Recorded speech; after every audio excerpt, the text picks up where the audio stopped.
Bounties. They're one of the new things that was added with the demo for us to try out and are coming to the expansion pack.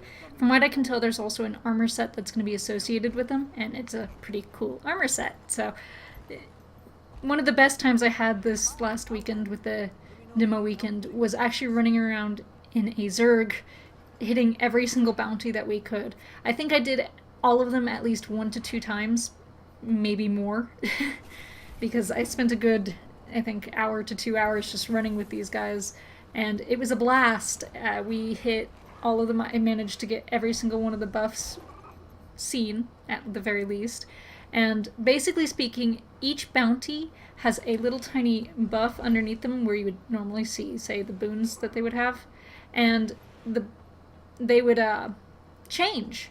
So you would go to one bounty and say the one that we're heading towards and think, oh, I've done this one before, it will have the same exact abilities as last time. It's not going to be true. They have at least 2 buffs, unless it's the legendary Choya, and those will be randomized. However, as was pointed out to me, there are some that don't happen together, such as phase shifted and the one which asks you to be in melee. They will never happen together because of the way phase shifted actually works, and we'll see a demo of that later. This one has singular or singularity and bolster, I think, or blaster, and the singularity one is the one where you see the little blue beams that are on my screen currently. Those hurt. Please avoid. And the worst one to get, in my opinion, is phase shifted and the one which will cause them to regain health, which I think is Rooster or something like that. And basically, that one was bugged. I actually had footage of it, but I'm not going to share it. It was with this guy here, the Iboga, and it would spawn too many things that you would end up unable to actually be able to DPS it down. They did manage, right before I rejoined them, because I took a little break, to get one of those guys down, and they were super excited about it, and I was kind of sad that I wasn't part of it, but at the same moment, it was just kind of neat that they managed to get it down. So, as I'm saying, every single one of these bounties has something different. At one point, you will have something called phase shifted. And phase shifted is the one that I feel that needs the most explanation, because not a lot of people are coordinated enough yet or understand it enough to actually do it.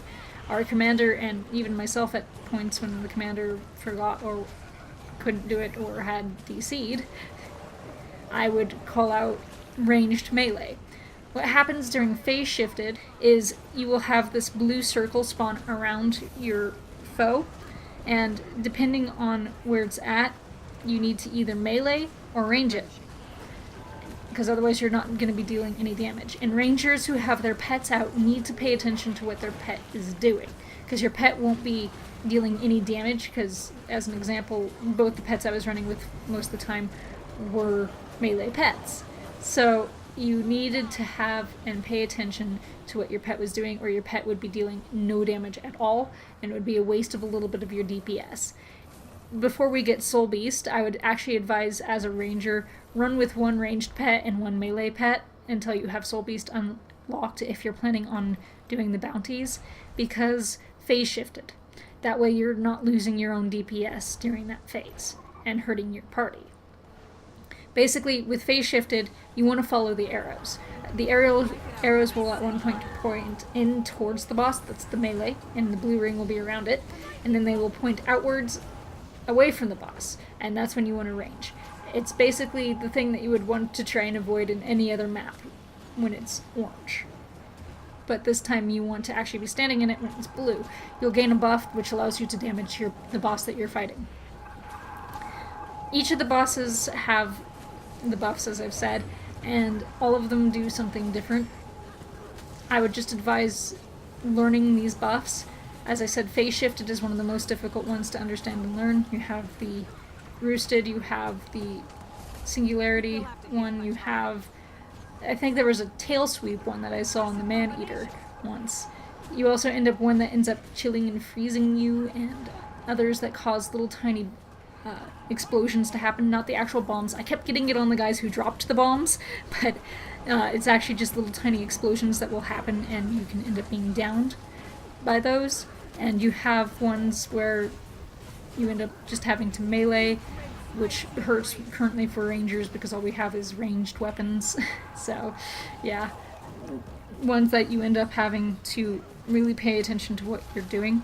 The legendary Choya is perhaps one of the more difficult ones to understand and get, because of the fact that if you end up with a bad run with the legendary Choya, you could end up with getting, say, phase shifted, singularity, and another one, which means that the legendary Choya just becomes impossible to down because people don't understand how phase shifted works and thus are trying to all melee him or trying to dodge him because of his abilities, and then are ending up dying constantly because of the fact that you're not able to stay in the phase shifted as easily with the legendary Choya as you are with any of the other ones.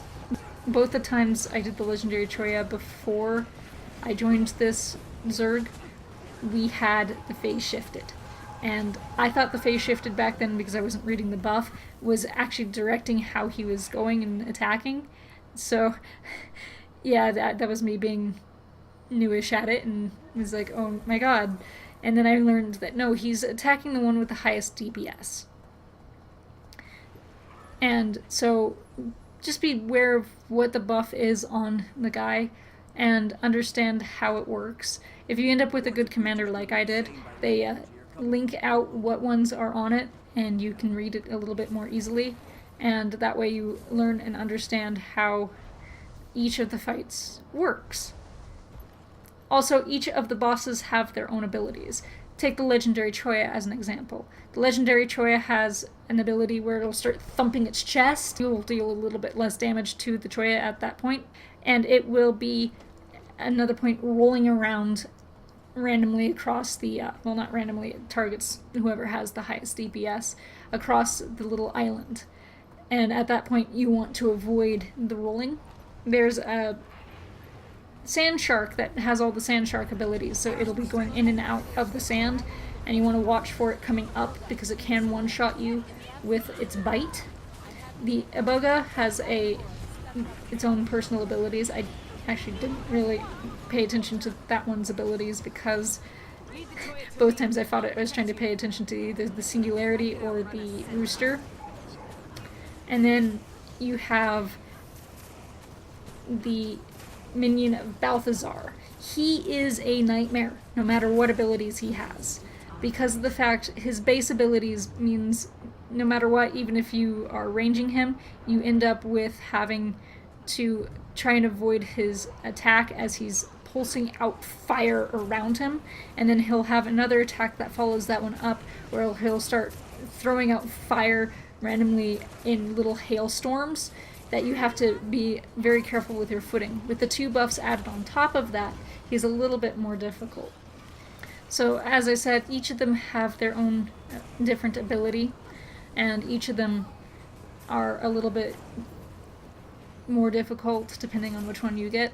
The Choya is by far the most difficult. Oh, you also have one that has the ability to, it has a buff that'll cause it to spawn chalk, and you want to down those chalk as quickly as possible because they're going to shield or heal the boss, and you're timed with each bounty on how quickly you want to get the boss downed. Another of the bosses is going to be a hyena. This one, no matter what buffs you get, be prepared that sometimes you'll be called to stack, unless of course you have Singularity, in which case you can't stack on him because of the fact he randomly teleports between people. He has kind of an ability like the Revenant's Sword 3 skill, which allows him just to bounce between people and attack them, and at that point you're not going to be able to really deal a lot of damage, or you're going to end up having to keep constantly turning in order to find him and attack him. So if your commander says stack, unless of course you have Singularity, which please don't actually stack on Singularity because it will really hurt, or you will end up having to watch your feet constantly. Either way, just be certain to follow what your commander says if you end up in a group with a commander, and watch and understand the abilities of each of these guys. They all are unique with having 2 to 3, only the Choya gets 3, of the new interesting buffs that you have to understand the mechanics of. And the hyena does teleport and hit you. Anyways, I really hope that helped you guys understand bounties a little bit better. And I look forward to hearing what you guys think of bounties in the comment section down below. Me, I'm super psyched for them. I cannot wait to actually get into the game and start grinding out these bounties. I shall see you guys in the next video.